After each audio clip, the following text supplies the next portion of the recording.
کچھ دنوں ایک سال کی جماعت چل رہی تھی اندرون ملک، 2-3 ساتھیوں کو اس طرح کا خواب آیا کہ بھی جو اس جماعت کی نصرت کرے، حضور صلی اللہ علیہ وسلم کی زیارت ہوئی اور آپ نے فرمایا کہ جو بھی اس جماعت کی نصرت کرے اس کو میرا سلام پہنچے۔ اب جناب اس جماعت کی نصرت کرنے والوں کا کیا ہے، لائنیں لگ گئی، ہو ہزاروں کا مجمع آ رہا ہے کہ بھی اللہ کے نبی کا سلام ملے گا۔ ایمان والا جو ہوتا ہے نا، چاہے کبھی زندگی میں نماز نہ پڑھے، کبھی زندگی میں روزہ نہ رکھے، لیکن اللہ رسول کی محبت وہ اندر ہوتی ہے، تو ہزاروں کا مجمع جماعت کے ساتھ۔ یہاں مشورے میں بات ہے، مشورے میں یہ بات آئی کہ بھی اس جماعت کو واپس بلا لو۔ بھائی صاحب کے پاس بات گئی، حضرت فرمایا کہ نہیں، بلانا نہیں، ان کے ساتھ ایسے ساتھی جوڑو جو آنے والے مجمع کو سنبھالے۔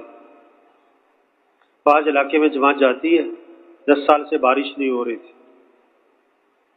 جماعت گئی، بارش ہو گئی، پورے علاقے میں ایک فضا بن گئی کہ جی جماعت کی برکت سے بارش ہوئی۔ اب سب کا رجوع مسجد کی طرف، تبلیغ بھی اللہ ہی چلائے گا کوئی ہوا۔ اللہ سے مانگے کہ اللہ ہماری تو کریم ہے، تو کیا ہے، کرم کر، اور ہماری اس محنت کو، ہمارے اس خروج کو، ہمارے اس سفر کو اس پورے علاقے کی ہدایت کا ذریعہ بنا دے۔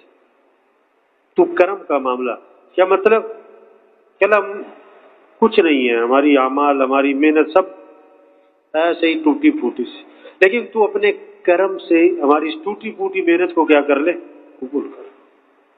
ہمارے اعمال کیا ہیں، ٹوٹے پھوٹے، کھوٹے، ہماری محنت کھوٹی، ہماری یہ کھوٹی سی ٹوٹی پھوٹی سی محنت قبول فرما۔ مولانا جمشید صاحب رحمۃ اللہ علیہ نا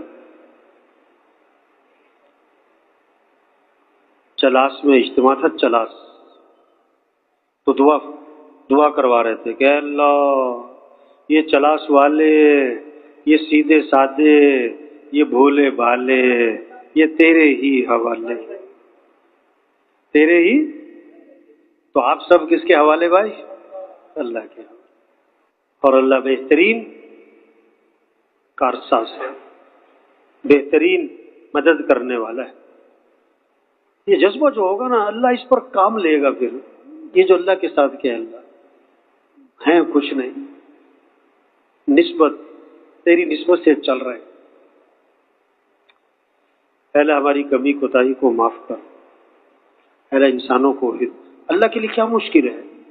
آپ جس علاقے میں جاؤ، اللہ کرے کہ آپ کا سفر مسجدوں کے آباد ہونے کا ذریعہ بن جائے، وہاں کے جھگڑے فتنوں کے ختم ہونے کا ذریعہ بن جائے، اس پورے علاقے سے شر کے ختم ہونے کا ذریعہ بن جائے۔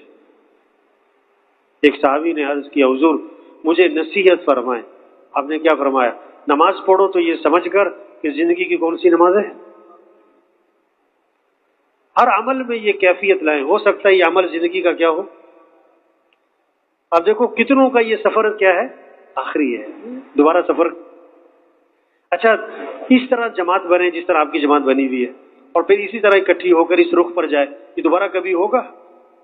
سروزے کی جماعت دوبارہ نہیں ملتی۔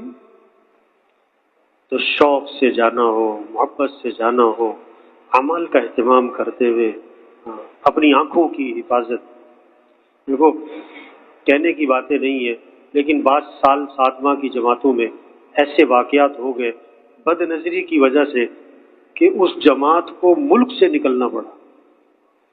اپنی نظر کی حفاظت، من لم يقدر على غض بصره فلم يقدر على حفظ دینه، جو اپنی آنکھوں کی حفاظت نہیں کر سکتا وہ اپنے دین کی حفاظت بھی نہیں کر سکتا۔ اور ایسا فرماتے اس کام میں جو دوسروں پر اعتراض کرتا رہتا ہے، ایک وقت آتا ہے کہ خود اس کام سے محروم ہو جاتا ہے۔ کسی پر اعتراض نہ کرے، کسی پر اعتراض نہ کرے۔